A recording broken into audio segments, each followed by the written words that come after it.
get started. And if you could just tell me a little bit about yourself and your writing, that'd be wonderful. We can start there. Well, I was a teacher for about 30 years, and I've taught everything from third through 10th grade. And my last positions were junior high and high school English. And I will say, just because you teach English, it doesn't make you a great writer. In fact, I had to unlearn many of the things that I had taught students, because there's a lot in fiction, you get away with a few more things than you do when you're writing 5 paragraph essays and research papers. So Sure. anyway, so I did that for 30 years, and my husband retired. And if you know anything about teaching, it's not 100%. You're there, it's 150% of your day. And so we decided we would retire together. Wonderful. And luckily, then COVID happened. And I don't want to sit around cleaning closets. So I decided, well, write the great American novel. That was a joke. But I just sat down and the one thing that causes many people hives and anxiety is writing, but it's also the one thing it doesn't do that for me. Right. It's music to me. So I just challenged myself when I sat down, I wouldn't get up until I wrote at least 500 words to 1,000. I did challenge myself in the way that fiction is not my go-to writing. It Okay. is not my easiest writing. In fact, it's the hardest for me. So Okay. that was my first challenge. And then I wrote it and let my friend read it, my sister, and my husband. He's like, "Oh, you should publish that." Well, seems like a great thing for your husband to tell you. But then, the published version, there was so much editing that happened. Yep. And by that time, you just feel like, I don't know how to write. I don't know how to do anything until you learn that everybody goes through that process. Oh, totally. So that was my first attempt, Man in the Mist.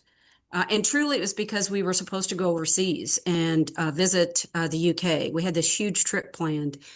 And the story arose before that, but I said, oh, let's set that in Skye, Scotland, because that's the perfect setting, this whole Yep. mythical idea. Anyway, so Love that didn't that. happen. COVID shut everything down. So I wrote it before visiting. Oh, cool. And then people just said, are you going to write another one? And I was like, well, that was kind of an ode to my heritage, being Scottish and Irish. I So love I that. thought, all right, I'll do an ode to where I live. And that's how I ended up with Trusting Love, because it's in a small rural town. Um, yeah, so that's where I wrote that. I kind of disguised not all the places. The people that live here are like, wow, I know all those places. Yeah. And I said, yeah, well, the town I live in used to be called Middletown. Okay. And because there was another Middletown in Illinois, somebody had to change their name. So it became Mahomet, Oh, okay. Mahomet. Oh, So wow. I kept the Middletown Yep. and called it a Middletown novel. But some of the people around here that have read it are like, oh, I love it because I recognize where the Circle K is, where the pig sign is. How cute. And so, I yeah. love that. Oh my goodness. I just love that. I love that you started with, Scotland and Isle of Skye and all that and stuff. And then like now, focused on something like where you live and everything. That's really cool too. I love that. So can you tell me a little bit more about trusting love? How did the idea come about? And I know as writers, we like to be asked that, right? Where did you get your ideas? Or where did what inspired you? I know I love that one. Yeah, Love it. well, Love-hate relationship with that one. But right. And I knew I was going to write another romance, and I didn't set out to say, oh, I'm going to be a romance author. yeah. But that just, I guess for me, it just, the first story did, Man in the Mist. But Trusting Love was more, usually I have a big question in my mind that I start with. And so then the story kind of comes from that. And the question was for me, how does first love, so it's about first love, Okay. survive trauma? Oh, okay. And so that was the big question. And then you take your characters, and the characters are actually based upon the main character, Kara, is a conglomeration of three students, prior students. Okay. And I knew them well enough to know what their life struggles were. So I kind of combined some of those. So some of the real things that happen in there are a takeaway from a couple of the people's lives. And actually, one of them is called Kara. So, So that's kind of how trusting love came apart, that question. And I wanted to write something that had to do with the themes of redemption and forgiveness. And not just forgiveness of another person, but even of yourself. I wanted the main character to not be the perfect Christian because it is a Yeah, Christian novel. This one was love the that. first one, Man in the Mist wasn't, I mean, it's not blatant. Yep. Um, this one is very blatant that it's a Christian novel. And coming from that small town world of being a Christian Mhm. and thinking you know all the right things and you act the right way, then life is going to go according to plan, your Right. plan. And that isn't what happens for Kara. And so there's a lot that she's grappling with. So that's kind of how trusting love, I guess I answered that question, maybe. Yes, you did. I love that. That is wonderful. And I'm excited to talk more about trusting love and everything, but can you first tell me how did you first fall in love with writing romance? I know that you said that you didn't set out to do it. Well, I think, okay, so two things. When I was early high school age, I had a really close relationship with my pastor's wife. Okay. And we would talk about books. And so she would give me books. And Okay. I told her I like romance books. So I think she was trying to gear me towards something a little safer. Right. Yep. And so that's kind of how I was like, oh, I don't know. I didn't know there were Christian romance books. Okay. Right. Yeah. And so I did learn that. But then this is probably what everybody says, but when I read Francine Rivers, I was like, okay, you can write a Christian book, Yeah. a Christian novel with characters who struggle with real life things and still have themes of hope and redemption and forgiveness. So, of course, Right. Francine Rivers, um, so that was where I kind of thought, I mean, I didn't sit down and say, oh, I want to be Francine Rivers, but I knew that I could write something that was real. Yeah. People are real, they're not like plastic people. Right. Yep. And I feel like Francine Rivers does a really great job with that and everything, where she creates these characters that are flawed and have these like crazy lives, and some of them not crazy crazy, but like I just read Redeeming Love for the first time not long ago, and I absolutely adore that story. It was so good and everything. So that's really cool that she inspired you.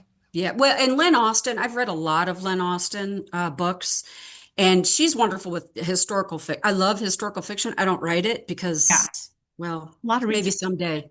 It's a lot of work, but I actually corresponded with her, and she's such a real person. Oh. And In so Austin.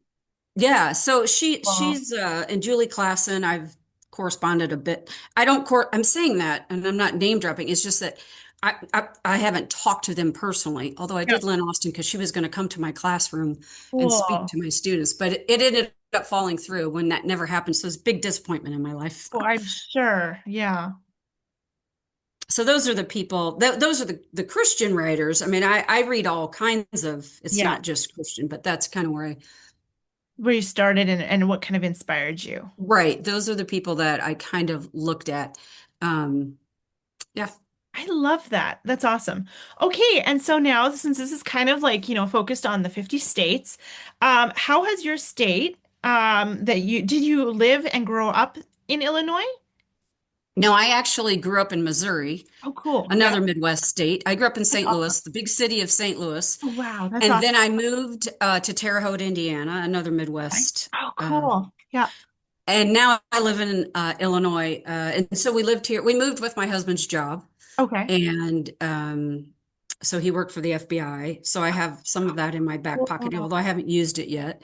Need to write a book Um, about something like that. That'd be Yep. cool. Yeah. Well, this one actually does have policemen in it, and he was a policeman in St. Louis first. So Cool. I do have that ability to kind of draw. So the main character, the main male character is a policeman, Okay. and his best friend is. And so now I live in Illinois. We've retired. My husband's family lives here. My family is still in St. Louis and New Jersey. Okay. So we moved here in 1997. But Okay. I've been coming back to Illinois, Yeah. and I feel like although I grew up in the big city, I do like the speed of a small town. Right. There's just something about it, right? Yeah, I like. I like being able to very easily get out in a place that's you're not like touching your neighbor's house. Yeah. Yeah. Um, which where I lived, you take 5 steps and you're in their yard. Oh, You know. goodness. So, Yeah. well, and when you live in like Chicago, when I say Illinois, people think Chicago. So I always have to say, oh no, we're central Illinois, right smack in the middle, and surrounded by cornfields. And Love that. Yeah. um, and although our town is getting bigger, I mean, we have Yeah. a Culver's now. We're big time. Wow. And I would like to note a Starbucks. I almost feel bad about that. Sorry, Starbucks, Starbucks but now. you're going to put our little guys out of business. Oh no. Yeah, I that's hope not. well, since you live in Illinois now, what are some things in some ways that it's influenced your story and your stories and your characters? I think the mood of the it's not for me when I wrote it, it wasn't as hectic. The people aren't as the big city flustering and moving around. I don't think that you feel that. The I wanted it to be, it was funny because the people that live here are like, where exactly is this house?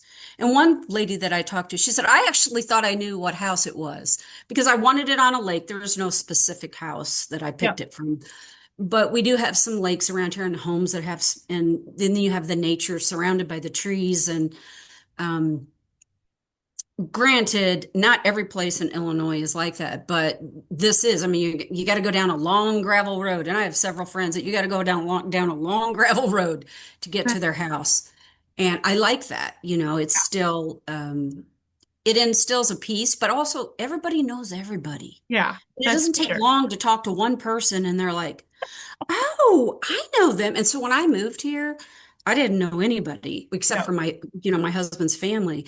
And that's a good thing. In other words, everybody knows what your son's doing in high school, Yeah. and they'll let if you're good friends. But that can be a bad thing too, because you Yeah. feel like everybody knows your business. Uh-huh. And that's part of what Kara struggles with Oh, is that, this big breakup, these two people that have gone together, everybody thought would probably get married. That's what she looms large in her head. yeah. So for her, she has to get out of the small town that she always thought she would want to live in. And when you're here, the truth is people either want to live and grow up and die here, or, some of the high schoolers are like, I'm getting out of this podunk town. It's not podunk anymore, but it doesn't feel Yeah. that way.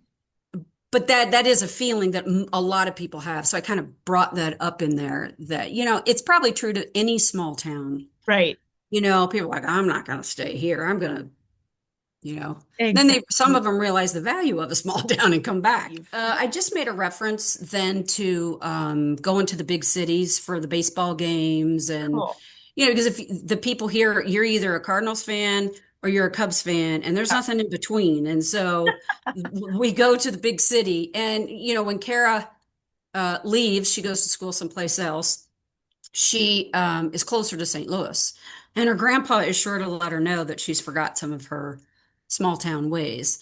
Oh, Kind funny. of very short. She's very close to her grandpa, which I think it also happens if you sometimes in small towns, a lot of the family still tends to be there. Yeah. And so you have that opportunity. And it's not just a small town characteristic, but I made it so in this book that, grandpa lives in a little home that's right out in the back, that she can just walk to her grandpa's That's house. cool. I love that. So Yeah. Like that small town feel of that multi-generational good relationships with like their family. I just love that. That's yeah. beautiful. I'm glad that got put in. That's exciting. So what's one fun or unexpected thing that you would recommend people do in Illinois if they came there? Or if you have a couple, you can share a couple and stuff too. If they came to where I live or if they came to Illinois. Illinois in general or where you live, it can be either. Well, when people say Illinois, they always want to go to Chicago, and Right. you got to go to is it the pizza place? It's Minalti's. I think that's what it is. But Okay. anyway, we'll stay here in the Midwest. I That's think if good. you come here, you really might just go boating on a lake. Yeah. Lake Sarah, any of the lakes around here in Illinois. I say in my book, this is nobody's vacation spot. You know, Yeah. you're either coming to visit family or Yeah. not. But But the truth is, we have a lot of areas where people like to go and they spend a day on the lake. Outside of my son lives in Chicago, so I know what's there. Yep. Everybody wants to go shopping there, or go to a sporting event because they have it all. Of course, Yep. I was a big Chicago Bulls fan when Michael Jordan. Now I'm going to date myself. When Michael Jordan was playing, so I would follow him anywhere if I had Yep. to. Not anymore, but Yeah. uh, so That's one of the big things I would say is to get out into nature. And a lot of yeah. people around here will go boating. I don't have a boat, but my friends do. So Yeah. there you go. Oh, that's cool. Yeah, I really love that. And I feel like living in the Midwest, I live in North Dakota, so I'm right there with you, understanding like the long gravel roads and the little country towns. And, some people who are like, oh my gosh, I need to get out of here. Or some people who are like, oh, I'm coming back. Um, so yeah, I completely get that and everything. So it's just kind of crazy because I feel like a lot of people don't think, of the Midwest as like a vacation spot. But, there really are, like you said, some really beautiful places and beautiful lakes. I grew up in Minnesota, so there's tons of them Oh, there okay. too and Yeah. everything. But Illinois, like I think I was to Illinois when I was a teenager. My parents, we went to the Abraham Lincoln House in Springfield. Yeah. And that's what I had seen there. So I was like, oh, that's so cool and everything. So it's a It's a beautiful great state. museum there. It Yeah, really is. yeah, Historically, yeah. it's We very took field cool. trips with kids there. It Yeah, it's really very is. cool. Yeah. Yeah. So are there any other things that you would are kind of like maybe like when people think of Illinois, like you wouldn't assume that there's like, I don't know, something crazy or cool or something underrated that people would not think of when it comes to Illinois. Wasn't necessarily something to do, but if you've never had Illinois sweet corn, then you have not had sweet corn. Ooh, okay. It's when I say corn, people, we have a lot of it, by the way. Yeah. And we don't, it's not all sweet corn. Obviously, they're growing it for really other purposes. But the sweet corn here, my father-in-law's family would always invite us to come. They'd say, like, okay, come pick your sweet corn. And we'd go out and we'd get in there. And it really is different. You Okay. have to have Illinois sweet corn in season. Cool. So like you like just like it's just like the normal sweet corn, but it like or is it like you guys cook it a certain way too that No, it's just grown in Illinois, sweet corn. sweet corn in Illinois? Because Well, the next first time time I I'm moved there. here, and he's like, "Do you want to go get some sweet corn?" First of all, it's hot business doing that, but I learned how to, pick which ones are better, to get. But I was, and shuck it all, Yeah. and then I thought, wow, it really is different. It does taste. It's not like something you get out of a can. Yeah. You can pick up a can that says sweet corn, but this is. Yeah. Yeah, Yeah. learn to cook it on the barbecue, Oh, pit and in sounds shuck and all that stuff yeah. without being shucked. So, Oh, I love that. That's yeah. awesome. Well, definitely have to try it sometime when I'm there. So if you see somebody selling it, you pick some up and see if you like it. Yes, I probably will. In Trusting Love, what romance tropes show up in the story? Well, I think for sure it's second chance, but I call it second chance at first love. So I guess there's two of those tropes. Yep. And so I don't know what other tropes that people are most interested in, but the one that I think is interesting is it's the guy pursues her. Oh, yep. Usually we think of the woman as the one that's, waiting and pursuing. And um, that to me, I really wanted her to not just be a strong person and do her own thing, but I wanted the guy to be the pursuer. Yep. He's not a grumpy guy. He's actually the probably more well adjusted person after things. So it's a breakup, obviously, and there's the reconciliation. Um, there's a cute dog in it, or Yep. dogs, I should say. Um, I'm just gonna say Always that. Can't happy say when there's much a more about dog or it. a cat or something, right? Yeah, well, yeah, yeah. I won't say anything more about the dogs, but yeah. Okay, Um, perfect. I can't think of any. Those are the main ones. Okay, wonderful. I love that. Let me see here. Is there one scene or moment in this book that makes you smile every time you think about it? For me, there's a scene where Kara, Callum comes to the house Yep. and he brings her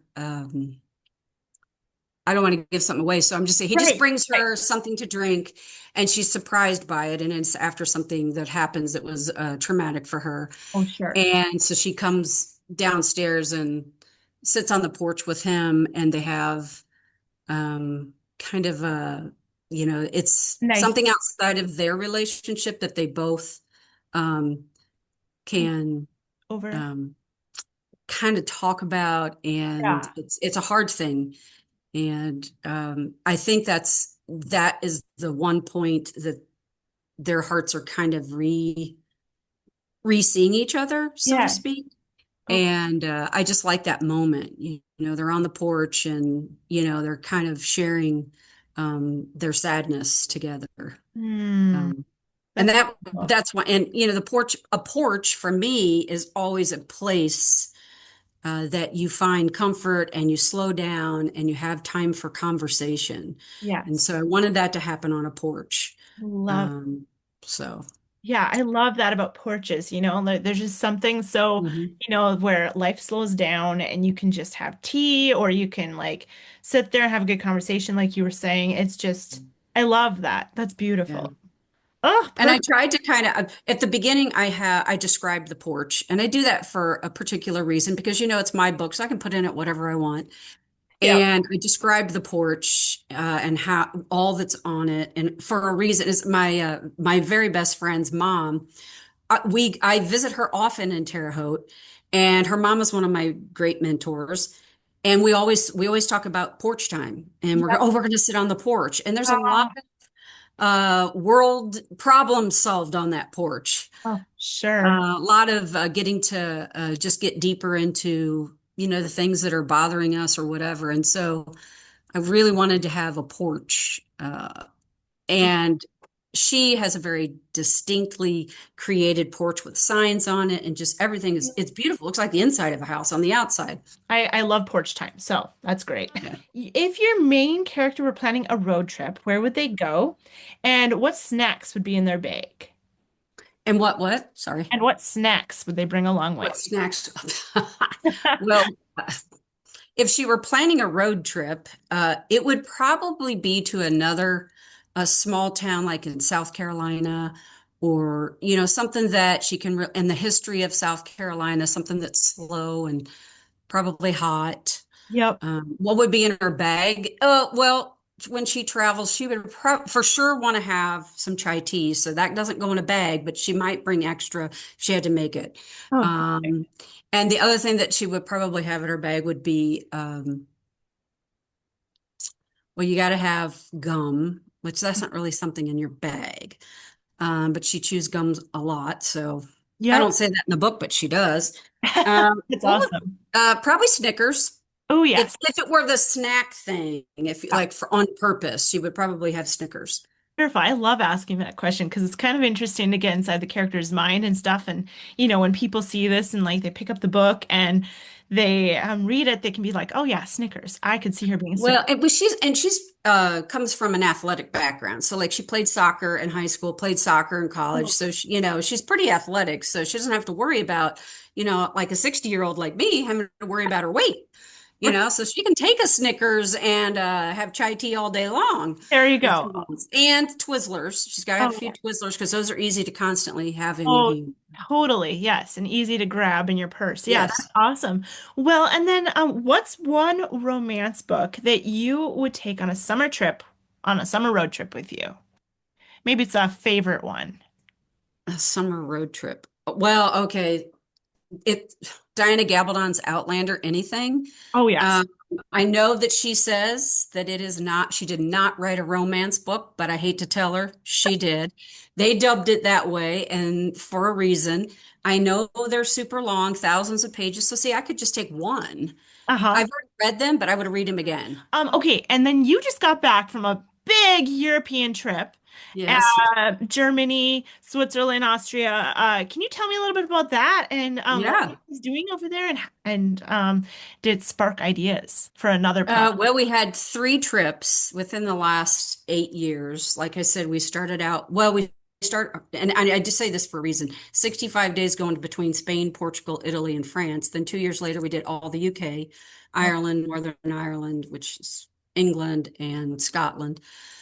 And Wales, sorry, went there too. This one was particularly, that was 45 days, and this one was only 25. They all cost the same, so Yep. that tells you how stuff has gone up. But this one in Germany and we went down to Vienna and Salzburg, so we were in Austria, and then we went up to Amsterdam just to give people where we were. Bruges, Belgium, if I pronounce that right, depends on who you're asking. And we went to Appenzell in Switzerland at the base of the Alps. Um, I would have to say that the trip to the UK actually sparked more ideas because I think, the Irish background and all of that in me would love to write more from Ireland. Oh, Germany, I think if I wrote something about Amsterdam, I would probably have to have my character get hit by a bicycle oh, because I'm telling you, the bicycles there are craziness. They are everywhere. It is a sight. I don't know. They have parking lots for bicycles, oh my word. and bicyclists have the right of way over cars and people. Wow. So, yeah. So, I do like that area because it's so quirky. It's not an area it's not my favorite place, and I think that's why my mind keeps remembering it. Yeah. So I can see it. But there were when we went to Germany, we went to Dachau. Yeah. And I know there are 1,000 Holocaust books. And you know how many times I thought, now, how many times can we keep writing about the Holocaust? And then when I visited, I thought, now I see why people do, Yeah. because it's so traumatic. You leave with a lot of thoughts in your head. Hmm. And so that place, I wouldn't necessarily write it about that place. Um, but I did think, how could you live near there and not know and not do and not, so I thought, for some reason I thought, what would a little kid do if they knew and their parents ignored it? Mm. So could that be, so there's all kinds of questions that you get. Yeah. We visit a zillion castles, and obviously those bring up fun ideas. Oh, totally. So yeah, there's all kinds of things that I'd like. But like I said, I'd like to go back to Ireland and write about, but not historically. I'd Yeah. like to go back and write about, I don't know, something there. I don't Yeah. know, Oh, that's cool. possibly. That's awesome. So are you working on something right now? I am because people wanted when you read the book, they're like a couple talks that I've given, they're like, "What's up with Dylan? Like, he's in there, and you don't like, what's up with him?" I said, "Well, I'm glad you asked that question." So I say I'm working on it, but I have ideas, and then I left town, and I've had if I seemed kind of strange, I'm trying to be comfortable and look comfortable because I had 2 steroid shots yesterday Oh, really? I in didn't my know back. So I've had sciatica for forever since we left town. that. So yes, my new goal, and I'm not one of those people that forces myself to write. I don't count it as a career. I know that's horrible to say. I count it as something I love to do. I say it's my golf game. And the reason I say that is because people who play golf spend a lot of money on golf when you think about it, their Yeah. tea time and so I think, well, I mean, it costs money to write a book. I know people don't Yeah. realize how much money it costs to put a book out in the world. But that's how I legitimize it in my head. Well, if I played golf, I'd be, spending this much time and this much Yeah. energy. So, but I haven't lately been writing because I've been out of town. Yeah. I'm one of those people that puts ideas like I'm like I can be walking. I'm like, oh no, I've got to get this on my phone, and I'm putting it in my notes. Probably makes. And then the other day I went through and tried to sort my notes. I'm like, why did I write that down? But yeah, I am working on. It's not really necessarily a sequel, but it's another in the line of a Middletown novel, I love that. and it kind of brings in Tori, Kara's sister, and it Okay. brings in Dylan, Callum's best friend on the police force. Where can people find you and your book, and how can they find you? The best way to find me is my website, and it's really easy. It's cherieroberson.com. And the other way is you can find my books on Amazon. Man in the Mist and Trusting Love are both on there. Cool. That's the easiest way to get a hold of them. But if you forget that, you just go to cherieroberson.com, and there's a couple links to, it has links to emails, links to all my social media. You can find me on Instagram and Facebook. really have enjoyed chatting with you, Cherie. So, Yeah, I've had fun. Yeah. And I love your energy. Like I can hear it okay. in your when you write, like you're like, yay. Yeah. So it's Oh, of thank you. And course, then thanks. I write me, you, what? Oh, that was supposed to be two. I get you. I get you. Yeah, that's so funny. I hope you have a lovely rest of your day. And it was a lovely time to chat. And I look forward to chatting again in the Yeah, future. going out of town again tomorrow. So Oh, man. Well, have safe travels. And I hope that your sciatica clears up and that your back feels better. yeah, well, thank you. Hey, it's great meeting you. Thanks Yeah. for interviewing me. Oh, yeah, totally, Cherie. Have a All right. lovely All day. right. Great Take talking to care. you. All Yeah. right. Bye. Bye.